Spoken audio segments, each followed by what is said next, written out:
자, 오늘 보면 미국에서 전국 단위 지지율은 이 해리스가 많이 이기고, 심지어 러스트벨트 세 곳에서는 다 이기고, 선벨트에서도 지금 박빙이다. 그래서 선벨트를 크게 봐서 4개, 보통 이 애리조나하고 네바다 2개로 보는데, 노스캐롤라이나, 조지아까지 합쳐서 4개로 봤을 때, 이 애리조나에서 해리스가 50대 45, 노스캐롤라이나에서 49대 47, 네바다에서는 47대 48로 거의 비등하고, 조지아에서는 46대 50으로 지고 있어요.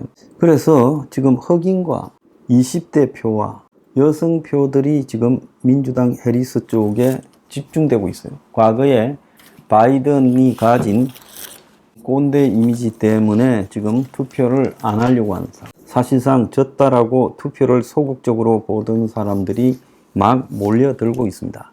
자, 그래서 이 해리스가 대관식, 즉 이 후보 자리에 공식적으로 올라서는 19일부터 22일, 미국 시간으로 19일부터 22일 시카고에서 열리는 민주당 전당대회 끝나면 이제 지지율 격차가 더 커질 것이다라고 내다보고 있어요. 그래서 트럼프하고 해리스의 역대 조사 평균에서 지금 해리스가 1.4%나 앞서고 있다.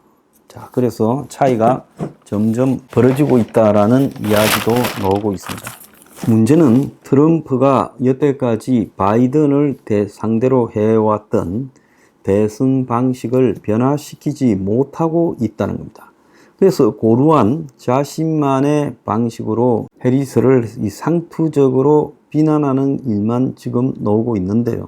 인신공격에 집중하고 있죠. 그런데 워낙 미국의 공화당 민주당 간에 이런 막말이 유행하고 있기 때문에 트럼프의 이런 막말이요, 전혀 영향을 미치지 못하고 있다는 데 대해서 공화당 지지층도 정책 싸움을 해야 되지 않겠느냐. 자, 이렇게 지금 이야기를 하고 있습니다. 저는 이제 해리스가 이길 것이다 라고 전망을 했습니다. 앞으로도 이 전망이 바뀌지 않을 거예요. 그래서 트럼프 당선이 어려운 이유에 대해서 제가 보는 관점에서 말씀을 드리겠습니다. 첫 번째는 시간이 얼마 안 남았다는 거예요. 지금 미국의 대선이 임박했습니다. 지금 벌써 8월 말에 가고 있지 않습니까? 자, 그래서 민주당 전당대회가 8월 22일까지 열리고, 한 달간은 또 그 전당대회 컨벤션 효과가, 전당대회 직전에 귀에 스치는 총탄을 맞고 피 흘리는 사진, 자, 그러고는 전당대회, 그래서 그때 곧바로 대선이 끝났다라고 지금 예고가 됐죠. 그런데도 불구하고 그 트럼프의 대선 굳히기가 바이든의 후보 사퇴로 이어지고, 이제 7말 8초에, 그리고 8월 초에 해리스가 대통령 후보로 확정 지어지고, 그러면서 지금 불과 2주 정도 이상 선거 운동을 했고, 자, 민주당 부통령 후보 임명하면서 2주 했죠. 그런데 이렇게 바뀌어 버렸습니다. 그럼 앞으로 이제 해리스의 이 컨벤션 효과가 전당대회까지 이후 한 달은 더 갈 거예요. 그러면 미국의 대선이 11월 초라서요. 그래서 9월 말까지도 해리스의 이 후광 효과가 갈 겁니다. 자, 그렇게 되면 12월 달 한 달 동안에 트럼프가 해리스를 역전시켜야 되는데, 지금 트럼프의 그 강한 개성 때문에 누구 말을 안 듣잖아요. 지금까지 내내 지난번 대선 떨어지고 2020년이요. 4년을 트럼프는 바이든만 공격해왔습니다. 근데 상대가 바이든하고 성, 나이, 여러 가지 인종에서 차별성이 있는 해리스로 바뀌어버렸어요.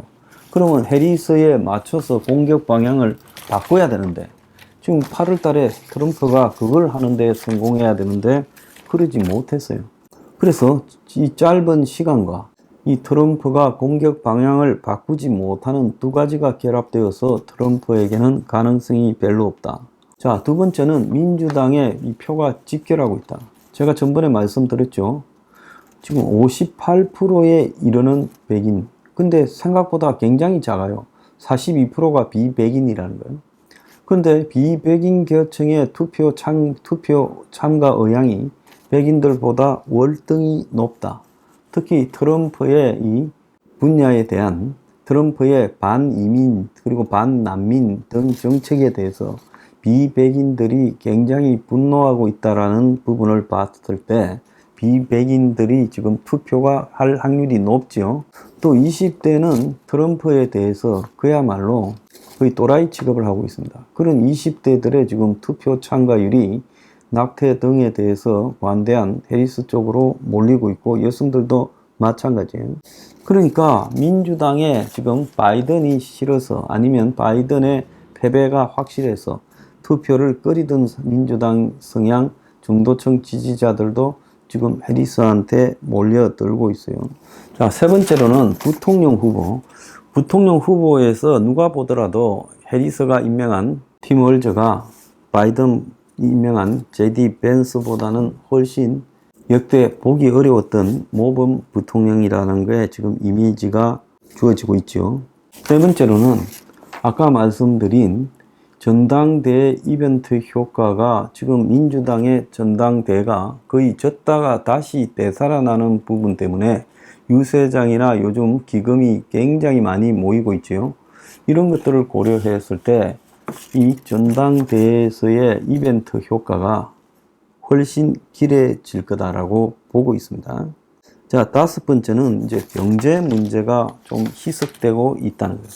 자, 지금 바이든이 미국 경제가 뭐 좋다 하지만은 미국에 사는 사람들은 경제가 안 좋다는 걸 다 압니다. 트럼프가 해리스의 이제 경제 실정, 즉 해리스도 바이든의 부통령으로 경제 실정에 대해서 책임이 있다 하니까 해리스가 식료품 대기업들의 바가지법, 즉 과도한 가격 인상에 대해 법으로 단속하겠다고 말했어요. 자, 이것은 미국의 지금 중산층 이하 서민들이 식료품 가격이 너무 올라서 그야말로 먹는 걸 살 돈도 없다라고 느끼는 시점에서 대기업이 소비자들에게 불공정하게 착취해 폭리를 취할 경우 새로운 규제를 하겠다. 이런 기업들을 수사해 처벌할 권한을 연방거래위원회, 즉 공정거래위원회 같은 조직과 주 법무장관에 부여하겠다. 자, 그래서 장바구니 물가가 내려가지 않고 있는 이 체감 경기 실패에 대해서 해리스가 지금 가격에 몽둥이를 들겠다는 거예요. 미국 같은 나라에서 이 가격에 대해서 통제하는 것은 상당히 보기 어려운 일입니다. 그래서 사회주의적이라고 진보 성향의 언론까지 문제를 제기하고 있는데요. 해리스는 이 대기업 비판이라는 이제 길을 선택했어요. 그래서 이 문제가 욕을 먹는다 하더라도 실제 대중들은 합리적으로 판단하기보다는 선동적인데 약하기 때문에 이 문제에 대해서 여러 비판에도 지금 포퓰리즘 정책이라는 비판에도 제가 볼 땐 통할 거라고 보고 있습니다. 해리스가 미국의 모든 계층을 겨냥한 게 아니라 빈곤층과 서민층을 겨냥해서 말을 한 거죠. 지금 오죽하면 트럼프가 해리스보다 내가 더 잘생겼다고 미친 사람처럼 끌끌거리고 웃는다는 것까지 비판하겠습니까? 원래 트럼프의 정책에는요, 선동적인 요소 외에 미국을 살리는 본질적인 요소가 없어요. 겉으로는 자신을 지지하는 백인 노동 계층을 위해서 선동하지만 실제 트럼프가 첫 4년 동안에 한 것은 중국을 비판해놓고 시진핑이하고 잘 지내고 러시아하고 먼 척하면서도 러시아하고 잘 지냈고 또 대기업들을 비판하는 척하면서도 대기업하고 잘 지냈어요. 그래서 이런 트럼프의 위선이 지금 미국에서 조금씩 벗겨지고 있습니다. 그래서 해리스하고의 이 경제 정책 대결을 가지고 유일한 지금 희망인데 이걸 가지고 잘 될 거라고 보이지는 않는다는 겁니다. 트럼프가 석유 시추량을 늘려서 트럼프는 그 세일가스 오일을 갖다가 옹호하죠. 그래서 물가를 낮추겠다, 유가를 떨어뜨리겠다라고 말을 하는데 지금 문제는 미국의 유가가 세계 시세에서 생산량을 늘릴 만큼의 수준이 되는가 하는 문제죠. 그래서 미국은 생산량이 늘어나면 금방 유가가 지금 시추 가격이 높아서 세일가스 오일이 중동의 유가나 러시아 유가보다 훨씬 비싸죠. 그렇기 때문에 이게 답이 될 수도 없다라고 보입니다. 자, 트럼프 지금 쉽지 않은 상황에 내몰렸습니다. 어떻게 보면 잘 나갈 때 조심해야 되는데 잘 나갈 때 워낙 설치더니 이제 자업자득이라고 봅니다.